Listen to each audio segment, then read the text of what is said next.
There's the money shot right there. Hmm, so refreshing. What are you looking at me like that for? No, go and get your own. Cheers.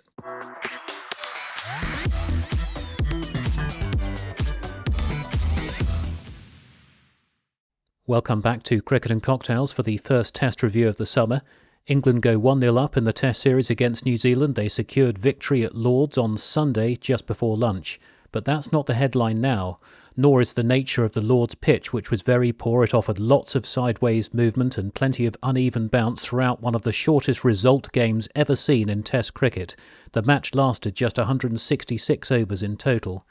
But the actual headline emerged on Monday evening. That's when the ECB announced that there was an investigation into the England captain Ben Stokes and the fast bowler Gus Atkinson after a breach of team protocol in an incident in a nightclub in the early hours of Monday morning involving those England players and a currently unnamed Saracens Rugby Academy player. Details are very sketchy on what is a fast-moving development. For the time being, there's plenty to talk about with my cricketing friends, returning voice artist and cricket writer Alan Bone, and making his debut on the podcast, cricket analyst Jack Hunter.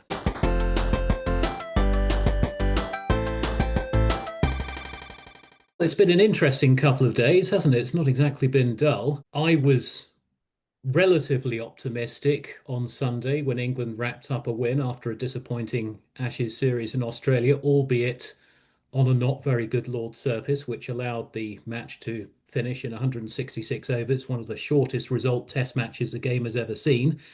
And even though New Zealand were a little bit off their game, they dropped a few catches, but the revelations that went out in the ECB statement on Monday evening, yesterday evening at the time of recording, that's kind of turned everything on its head. So based on what we know, and without speculating, I'm going to ask you, Jack, as this is your first one, your immediate reaction to the ECB statement, and then I'll come to you, Alan. Well, I think my sort of main reaction was sort of how are we talking about this again so quickly?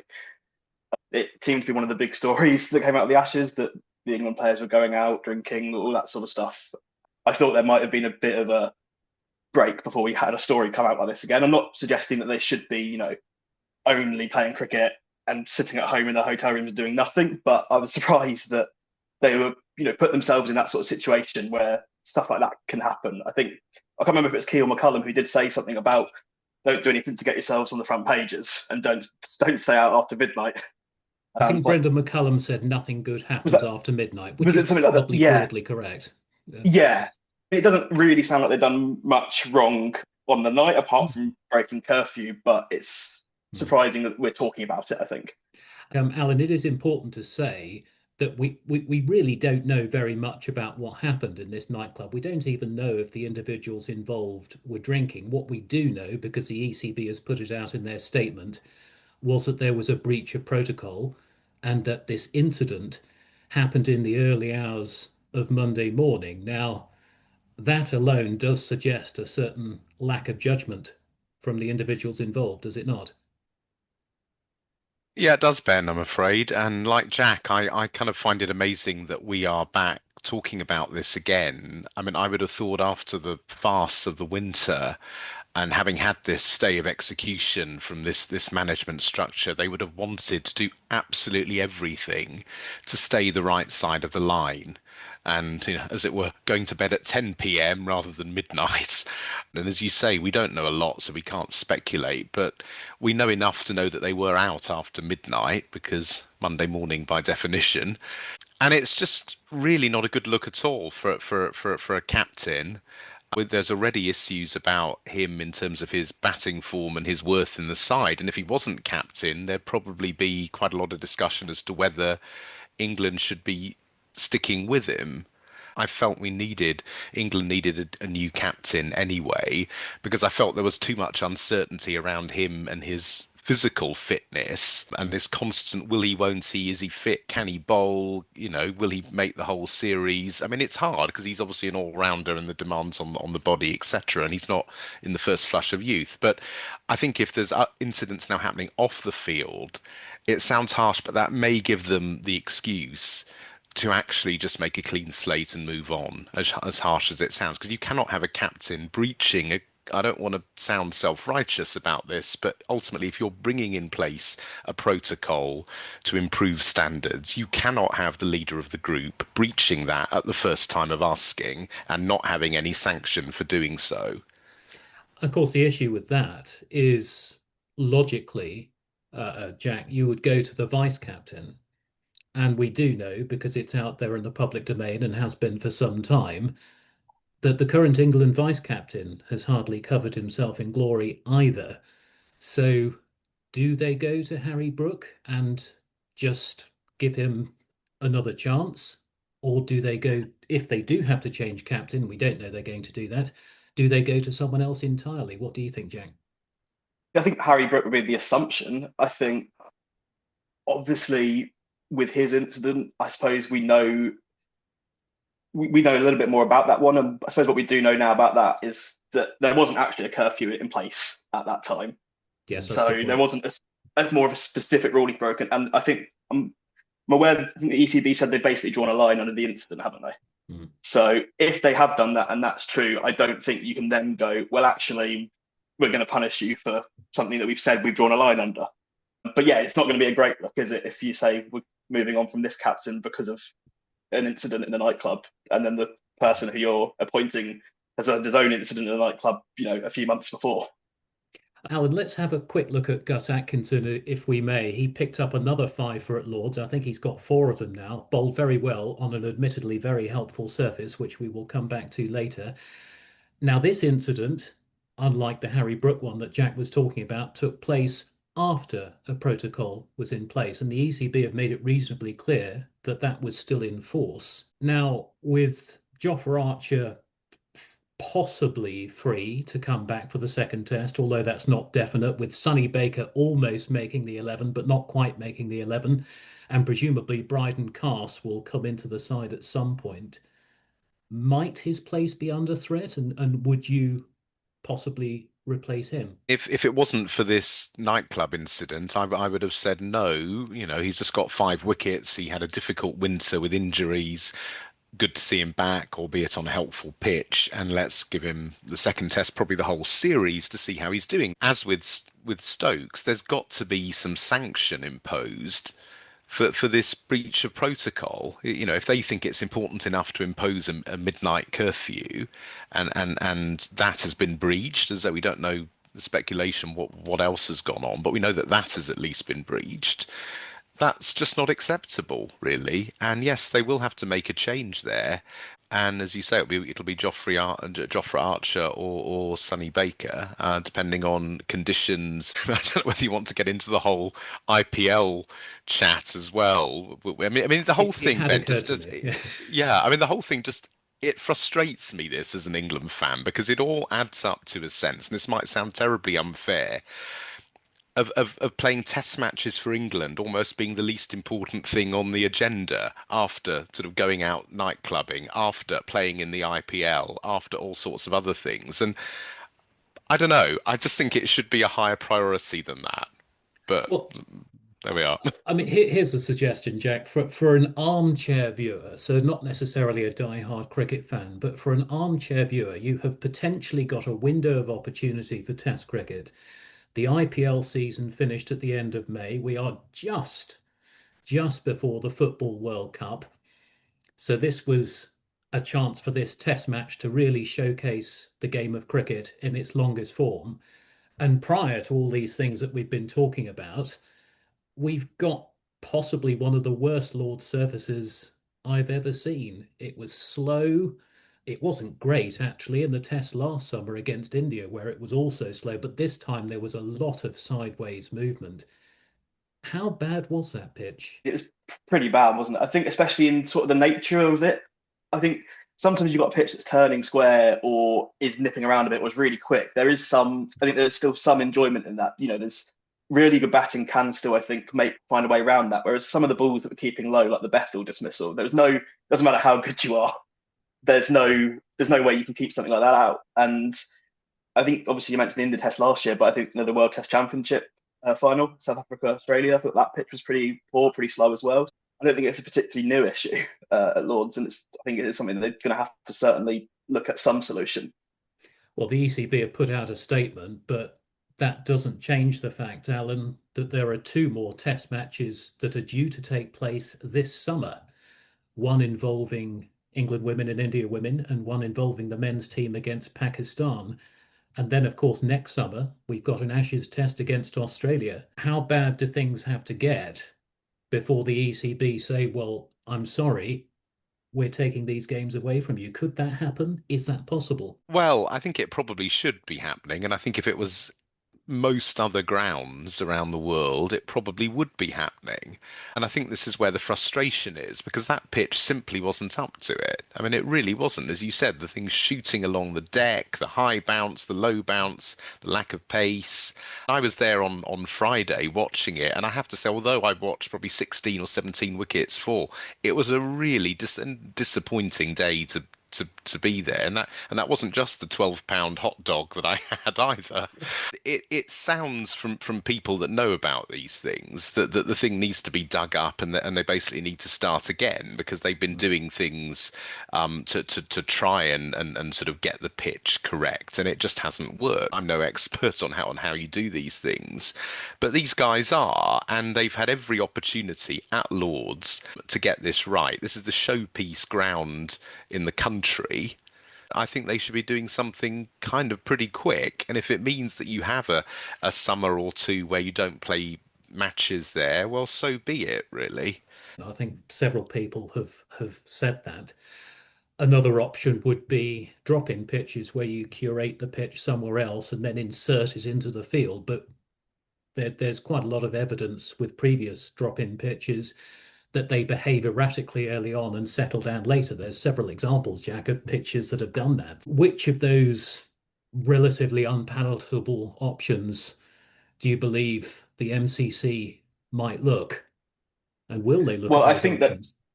I think they'd look at dropping pitches before they dug up the whole square. As the Ashes test next summer, they're certainly not going to want to do anything to jeopardise not having an Ashes test Yeah, they did say in their at statement Lords. 2028 is when they'd start looking So at the I, whole square. I think maybe they try and look at drop-in pitches before then and see if it improves it slightly. And then I think after that Ashes test, then yeah, I think there probably does have to be a serious conversation about Mm. Yeah. doing anything up the square. And even without the pitch, I mean, there's going to be what, 4 test matches in London out of 7 this summer across the men and women. Yes, if Do you we want, factor in maybe the not just oval, want to, yes. even if you don't consider pitches, do we maybe not want to be spreading out Test cricket a little bit more? I think that's a very good point. Now, we should get on to the game itself. We mentioned the dismissal of Jacob Bethell to a P roller in the second innings. Really, not much he could have done about that.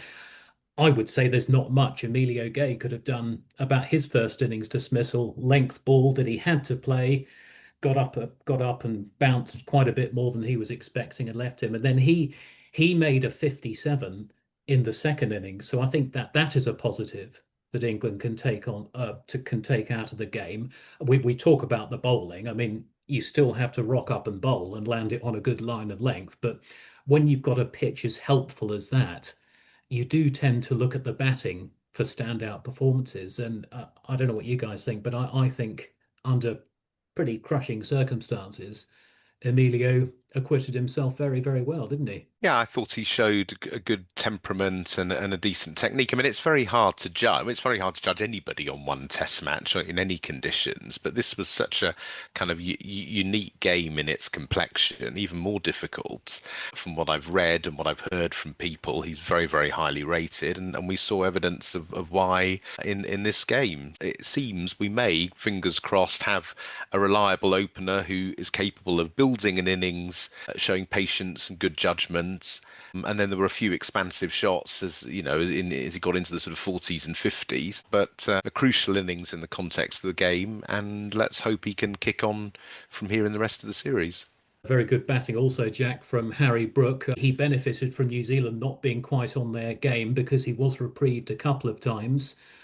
But the best batting tended to be with players that bided their time a little bit. We saw this from Glenn Phillips as well on the Sunday that took the game on, and Harry Brook really took the game on. And we talk a lot about Harry Brook playing risky shots, but quite a lot of those shots under the circumstances were on, weren't they, Jack? Absolutely. I think he and later in the game, a lot of the England players were quite smart in when they attacked. I think, there was, what was it, 24 LBW involved in the game, and I think Yeah. the attacking options really were when the ball was slightly wider, and I think he was maybe the first batter to really see that. And if there was stuff with a bit of width, he would attack it and realise that there's going to be a ball with your name on it at some point in this in this innings. And so when the ball's there to hit, try and hit it and make sure you do score some runs. I think he sort of maybe provided a bit of the blueprint for what Gay and Duckett and Smith they all got a few runs in the second innings, and I think they sort of Yes, it did. did it in a similar way where if the ball was wide, you really go at it, and if it's straight, that's where the danger is. So shut up shop a bit.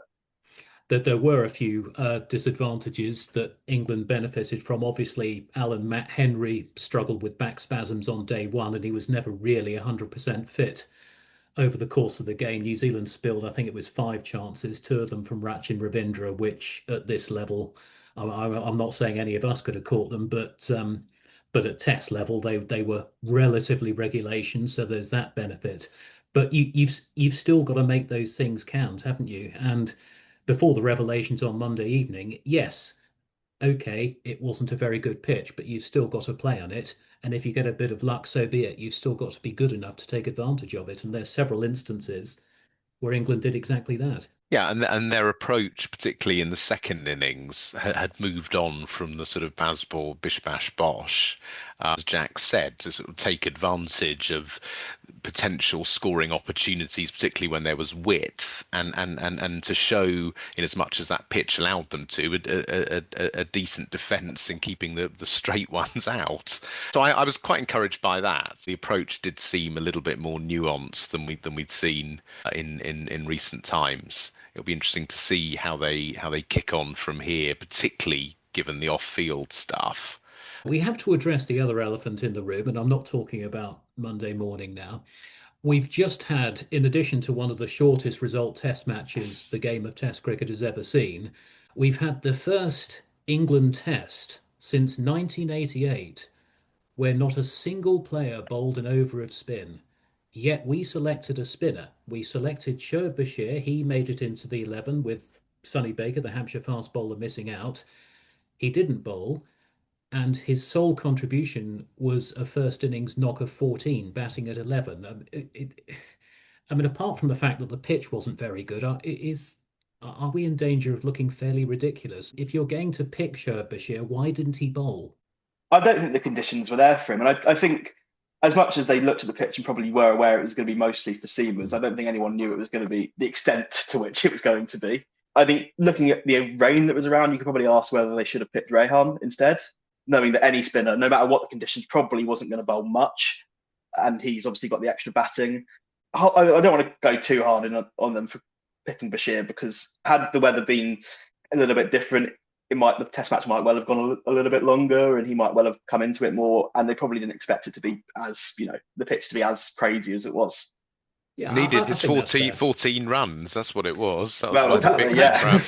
Well, actually, they did I think first innings lead of 27, wasn't it? So they were quite important. And I think it's important to say that Bashir, I would like to argue that he's on an upward trajectory, because now finally he has got a county that is playing him regularly. He's not taking loads of wickets, but to be fair, he hasn't really had many turning pitches to bowl on. But at least he is now getting to bowl, and getting to bowl on a semi-regular basis. Plus, the second test is going to be at the Oval, where the pitch is certainly, looking at the scores in the championship so far, Jack, those scores have been heavier, and spin bowling is likely to be required more, isn't it? Yeah, but probably more as a bit of a holding role, maybe, which probably is, again, why you pick Bashir over Rehan. Surrey don't really play with a frontline spinner anymore. It is Dan Lawrence doing it. So I say probably expect slightly higher scores, and he will have to do some bowling. But I wouldn't expect it to be, him to be sort of the one to be taking all the wickets, at least, early in the game. Let's have a look at the New Zealand side now. There has to be a possibility that Matt Henry's not going to make it into the second test. So based on what you've seen, and based on the New Zealand squad, who comes in for Matt Henry if he doesn't make it, Alan? I've got to be honest, Ben, I've got no idea, to be Oh, fair enough. honest, in the answer to Well, that one. Blair Um, Tickner's in the squad. And I thought the bowling that they had at Lords was much better than I was expecting, Yeah. actually. I mean, Carl Jamieson, you've got two guys. I think there's a bit of a height off. As I think one is 6'8" and one is 6'7", and I can't remember which way round it is. But they're both very, very. I mean, when they were batting, it looked like it was like the days of Curtly Ambrose, with the Yeah. toothpick in the hand kind of thing. Jameson and O'Rourke were No, absolutely Rourke is brilliant. quick. I thought they Mm. were really, really good and quick Yeah. and accurate, and I think they would have been a handful. I think they will be a handful on more, hopefully, more batter friendly or less helpful pitches. Do we think Matt Henry is definitely out, or what? It's What's the not latest? it's not definite, but I mean, I Yeah. saw him.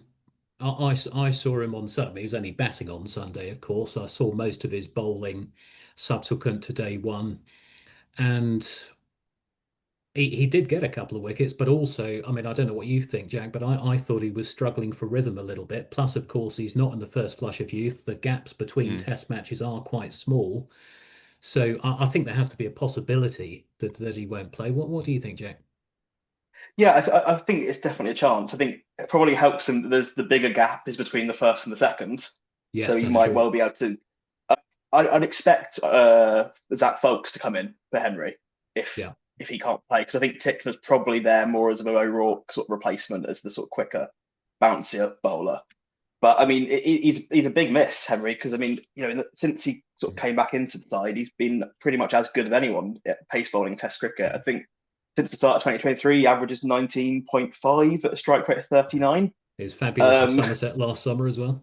exactly. So he's a big miss and really has, I think, become the leader of that attack. So as much as I think New Zealand are going to have three or four very good options in the next Test at sea, they might not have anyone who sort of really led that attack. So that you assume maybe with sort of his age, Jameson, but again, Mm. that was his first Test for about 2 years as well. So pretty tough role for him to come in and second Test back after 2 years to be able to lead the attack.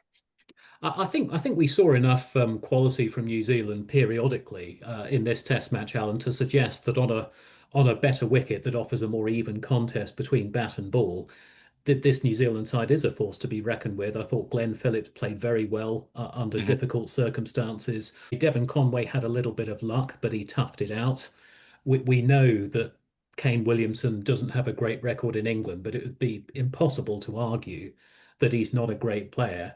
There's plenty of cause for optimism for this New Zealand side because, yes, they dropped a few catches and they came at the wrong end of a not very good pitch, but they are a good team, aren't they?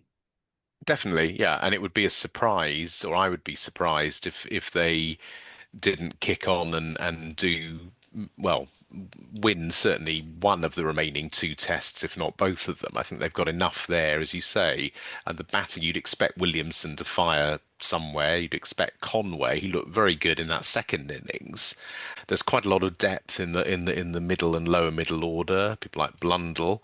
The whole thing for me will hinge on the sort of psychological aspects with England coming out of the stuff that we said at the top of the show and how much that impacts things. There's a practical thing that will probably lead to at least two changes in the team, in the England team. I think New Zealand, I would probably make them favourites going into the second test, despite having lost the first one. Well, we don't know what's going to come out of the ECB investigation. It's important to point out that there is an independent regulator which could theoretically carry out its own investigation and carry out its own sanctions if it believed a standard had been reached for a breach of protocol and the various levels of seriousness of breach of protocol. So, in a worst case scenario, you could be forced to make two changes in the side. I don't think the position of the captain and one of the senior bowlers is guaranteed. And whoever you replace them with, there has to be a concern that it'll have a destabilizing effect on the rest of the team, surely. Absolutely. I mean, changing your captain is always a massive, massive call and a massive thing to do anyway. Whether you'd give it straight to Harry Brook, Well, we talked about that. And then whether you just rebalance the side. So rather than picking Bashir, maybe you go for Rehan Ahmed to strengthen the lower middle order batting in the absence of an all-rounder, and then bring in another pace bowler. I mean, there are multiple options, but none of them are good in terms of stability and consistency, really. It's a dilemma, but we will have to see what comes out of the investigation. We don't really know an awful lot. There has to be a possibility there'll be changes in the side that are not related to form or injury, but we don't really know. So on that period of slight uncertainty, I'm going to thank both of you for appearing on Cricket and Cocktails. It doesn't feel entirely appropriate to present a cocktail under the circumstances, but I'm going to because the clue's in the title.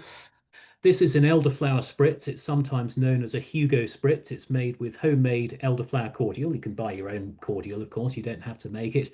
And it's got a little bit of sparkling wine in there, a little bit of soda water, mint, lots of ice, a lime wedge, and a slice of lemon. So I'm going to say, I'm not driving, so I'm going to say chin chin. Thank you very much for joining me on Cricket and Cocktails.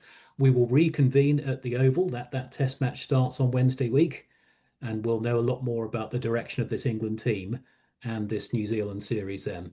Thank you very much. It's time for the cocktail. This particular cocktail is called an elderflower spritz, sometimes known as a Hugo spritz. Shop-bought elderflower cordial is absolutely fine. If you do want to make your own and you haven't had a go at making your own before, I do have a separate recipe on how to make your own cordial. You can check that out on YouTube and Spotify. So the ingredients you need: fizz, of course, elderflower cordial, which I've got in here, a little bit of soda water or sparkling water, which I've got in here, lemon and lime, mint, and plenty of ice. So we're going to start with plenty of ice. So that's your ice. Now we're going to get the fizz. You need about 90 ml of this for one serving. Let's see if I can open this without creating an explosion. Apparently the king once asked Churchill, how can you drink champagne at lunchtime? And he said, practice. Practice, practice, practice. So 90 ml of that. We're going to put a little sprig of mint in here. You can give the leaves a little tear and a little rub just to release all the minty goodness. You put that in the ice. Then you take one of your lime wedges and squeeze a little bit of lime juice on it like that. And then you can add your cordial. There you go. Then you can add your fizz. Top that up with a little bit of soda water. And then, for a little decoration, a lemon slice on the side like that. And one more lime wedge to go in there. And that is that. Now that's rather splendid. Chin chin. Thank you for joining me on Cricket and Cocktails, and my thanks again to Alan Bone and Jack Hunter for their input into this podcast. The Test series resumes at the Oval on Wednesday, June the 17th, and of course by then we'll know a lot more about the ECB investigation. For the time being, we end on an England win which could have been a morale-boosting win after a disappointing Ashes campaign last winter, upstaged by an ECB investigation and uncertainty over the future makeup of the England team. Goodbye for now.